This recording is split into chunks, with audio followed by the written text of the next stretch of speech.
here we are before Elinee, I don't know how the hell you pronounce her name, but whatever, the witch. You pretty much never see her again after this. She's really not that important. This is the first boss fight we've actually had with all three characters, right?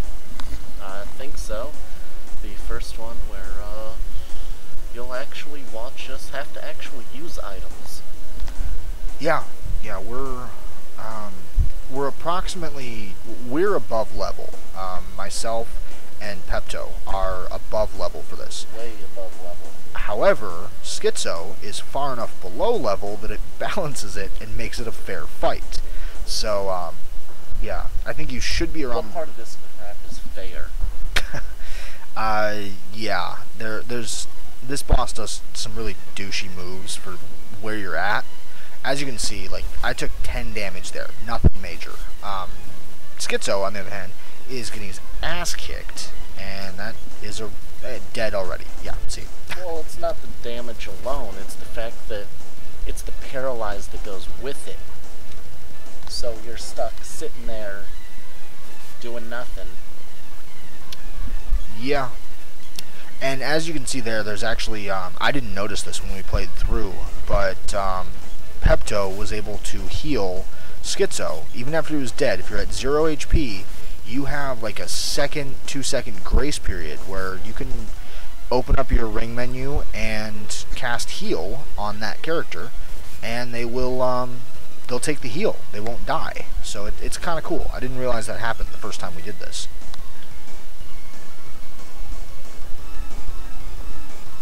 So I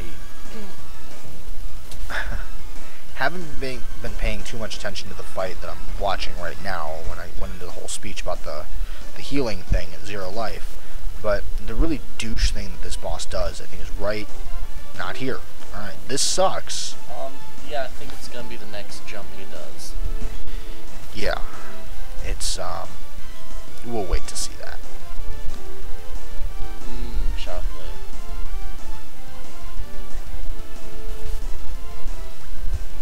Yeah, now for the douchiness. Yeah, he will jump up there, and you pretty much need the bow and arrow to hit him. I tried to hit him with the sword. It doesn't really work. And I tried the boomerang as well. That doesn't work either. Spear doesn't really work either. Yeah, the bow and arrow is like the only one you can use when he's up there. And Schizo is not really... I mean, he's leveled up on Pepto with the bow and arrow. He can use it proficiently and everything. But Pepto is not a weapon character. She just doesn't do well with them. So whenever we have the melee fights and stuff like that, or where physical hits need to come in, I'm typically going to be the one that's taken over that. This one, we just kept Pepto on the bow and arrow. And wow, okay, so we did the good recording. Cool. You didn't have to see us fail miserably at that. We still passed it the first time. We just used every single item we had. Yes. And actually, Schizo was left dead at the end of it too. But Schizo lived. Granted, we just wasted chocolate on him, but oh well. It's a couple hundred gold, whatever.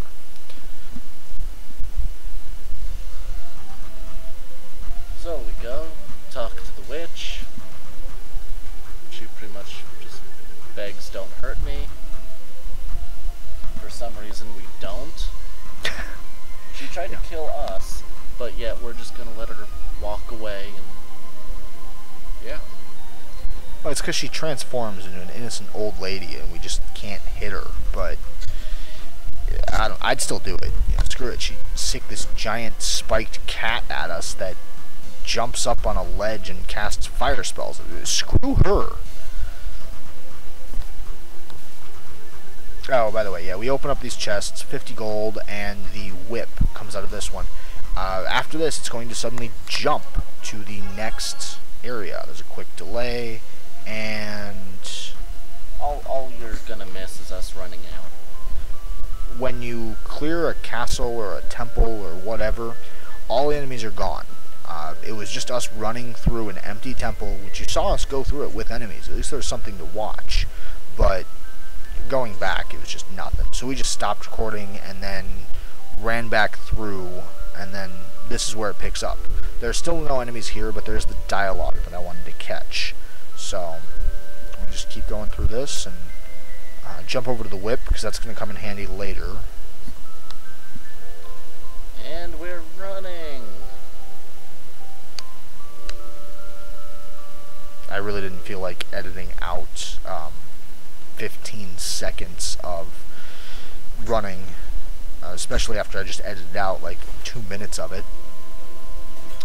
And what you just saw there, me turning off the fog again, is a source of very much frustration. I realized during this recording that my hand placement wasn't very good on my keyboard. We did this once before, as you can tell from the bad recording of the cat fight. But yeah, what happened is I tried to turn off the fog, which is the number 2 on SNES 9X. Hit that, and it removes the second layer. All good. I actually hit F2, which is the command to jump back to your save state, which F2 I had saved as just before the cat fight or something like that. So I lost all the data on that. We had to redo it. And yeah, you'll see me very carefully save stating. Not now. I didn't learn my lesson here. Believe me, we did it one more time. But it sort of works in our favor at that point. You'll see that in 1 or 2 videos more. There's the whip, and that's its situational purpose, just like the sword. The water's not supposed to be brown there. Oh look, still have, yeah, turned the layer back on. Yeah, for a second I came in here and I was like, wait, the water temple's corrupted? I didn't think that happened until later. And, the water very may, you know what I mean?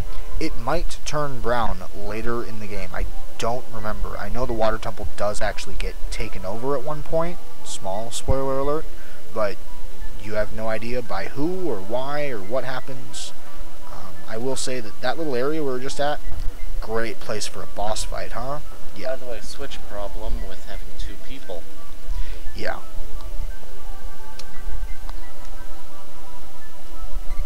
Alright. Saving. And I don't think I do the... No, I can't do the whole go back thing. But you saw where we were on the last one, basically. And yeah, more storyline. Dialogue. Yay. And we're running.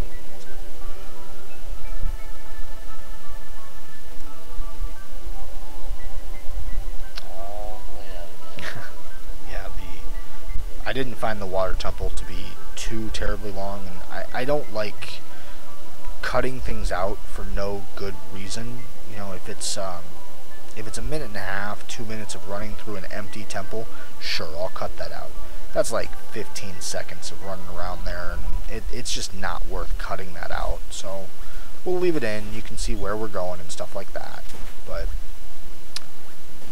new enemies. Meet the fish. I don't remember what the hell they're called, but they're fish. We'll see what they're called here in a moment once one dies. Oh, Iffish. Iffish. Alright, yeah. We were close. Iffish.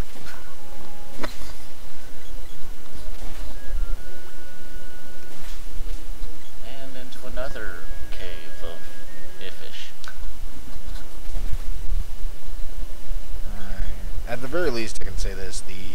The names of the enemies in this game are generally kind of clever. With the exception of things like Goblin and stuff like that are pretty generic. The other names, like the Rabbite, for example, stuff like that, or Iffish, a lot of them have. It's not clever, they just turn the names around. But, I'm kind of iffish on the names there.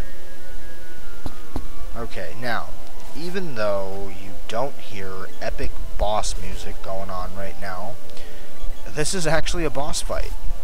This little tadpole thing doesn't do anything now, but it will.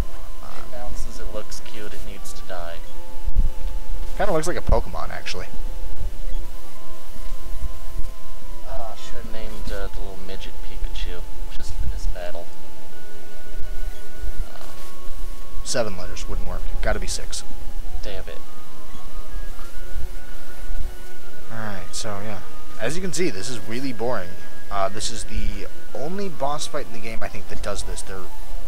I think later on, in fact, I know later on, there's a throwback to this fight.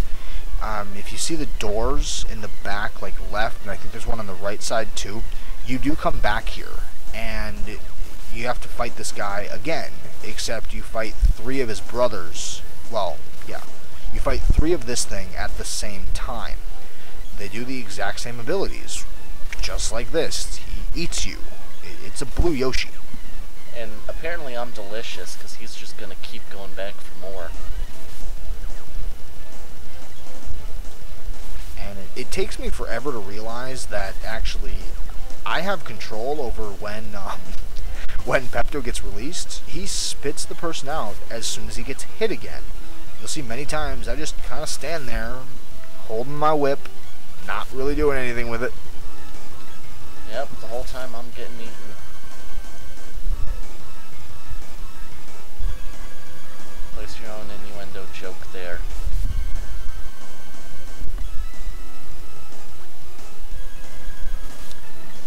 As you can see, this boss fight is really not that entertaining. Schizo gets dropped down to 1 HP. And I don't think the thing was even close to dead yet. This is the point where we actually trap it in the corner and just beat the sense out of it forever. This is the annoying part of this guy, and the even more annoying part when you have to fight 3 of them is that it heals itself. When you fight the 3 of them, I believe they can heal each other, and you don't do enough damage at this point where you can outdo his healing. It's level 3 healing. Oh, here's the point where we actually trap it and start exchanging hits on it. Yeah, we pretty much just we rape it. You know, I don't use that too often as a term, but we just rape this guy. Seriously, there's no other way to describe it. And I get intelligent and switch to a stronger weapon.